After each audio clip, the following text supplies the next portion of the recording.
Stephen Grant is on the run. His wife, Tara Grant, had been missing for the last 3 weeks.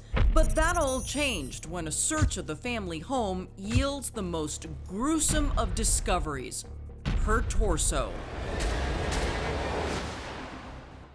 It was from her neck to her waist.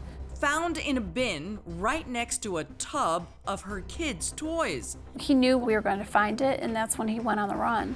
The manhunt for Stephen Grant is on. The FBI is swarming the state, setting up a dragnet, a full-on search for him.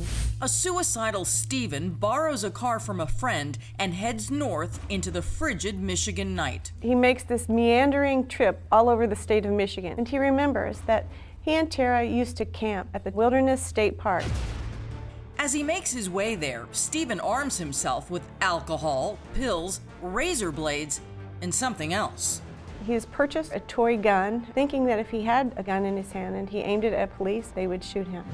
After driving for hours, a desperate Stephen makes some final calls and writes his 2 young children goodbye letters.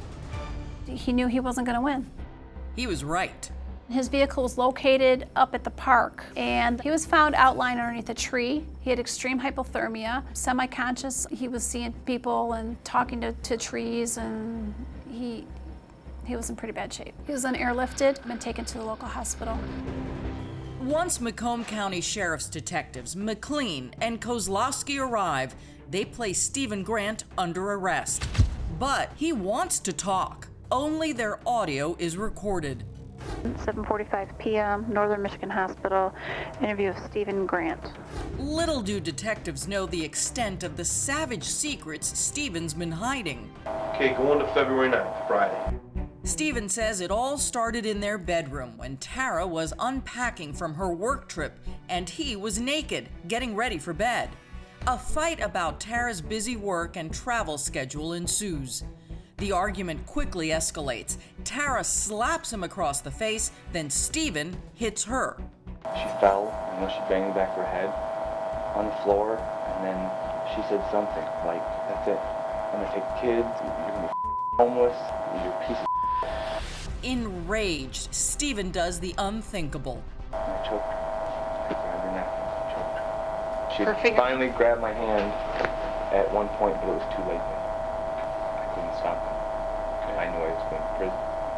I panicked. As Stephen continues to strangle Tara, She was looking into his eyes, and she was fighting with him, and he grabbed a piece of clothing and put it over her face so that he didn't have to see her while he was killing her.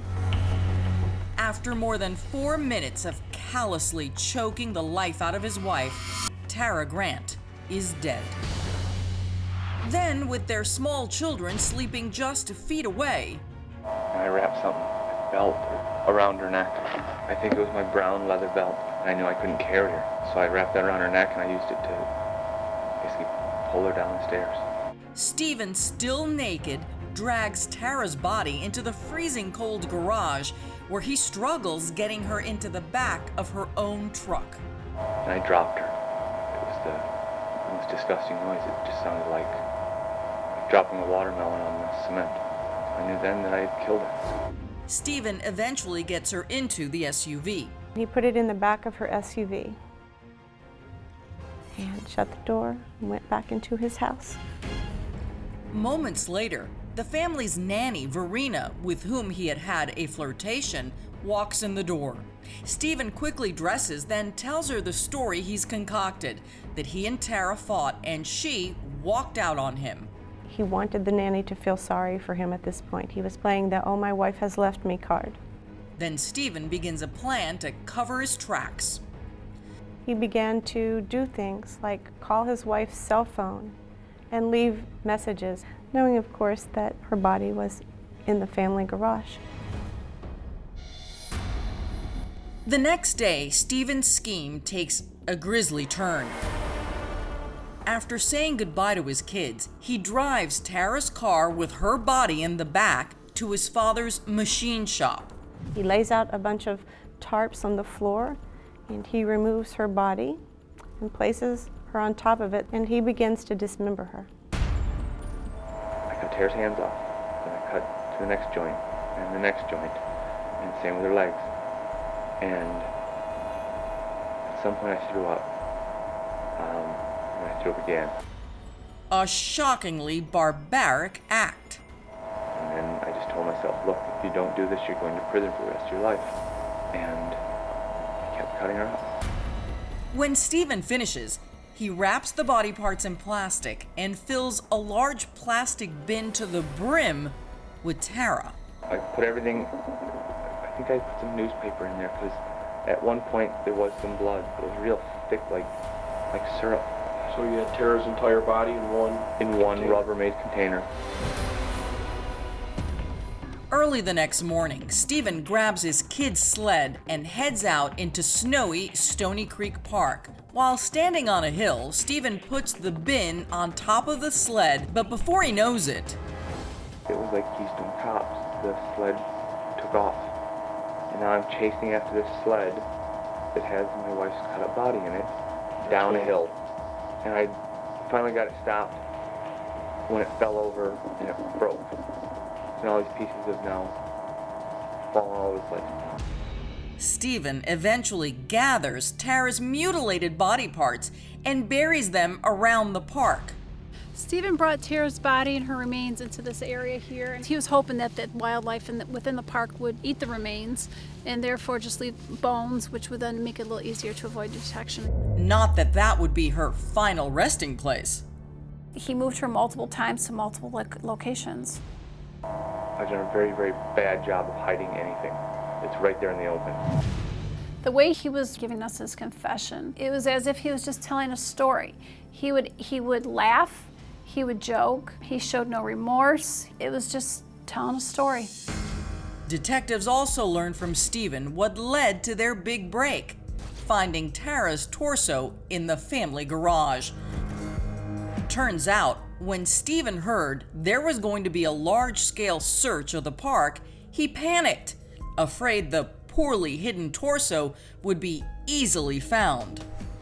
He first removed it from the park, then took it to his father's business, and he put it on top of the office area up there. It remained there for approximately a day, at which time he moved it because he was afraid it was going to start smelling. And then that's when he took it to his garage. But it was also when detectives showed up with that search warrant. Our timing was just right. Fortunately for us, he had just moved her torso back there the night before. Investigators would eventually locate most of Tara's remains, but not all. I believe there were 14 parts, but they only recovered 11. And they'd also find some of the saw blades Stephen used. We recovered some with some of Tara's flesh still on them. Detectives now know Stephen Grant did this despicable act all by himself. The nanny had nothing to do with it. 9 months after Grant is arrested for the brutal slaying of his wife, the case goes to trial. And after 3 weeks of testimony, Stephen Grant is found guilty of second-degree murder and mutilation of a corpse. He's sentenced to 50 to 80 years. She certainly didn't deserve to die like that. Andrea Billups has co-written a book about Tara's murder called A Slaying in the Suburbs, and she says while justice has technically been served, no amount of punishment can replace what's been lost. I think the great sadness of this case, obviously, was for these children who were 4 and 6 at the time this murder occurred. So now they'd lost their mother, and their father was going to prison for what certainly will amount to the rest of his life. It's just an enormous tragedy. A couple of footnotes on this story. 6 months after the trial, Stephen's father would commit suicide. Reports were he was seeking visitation rights at the time for his grandchildren. Those 2 kids went on to live with Tara's sister. Every year they attend Tara's Walk, which raises money for domestic abuse programs. For more information on that, just go to crimewatchdaily.com.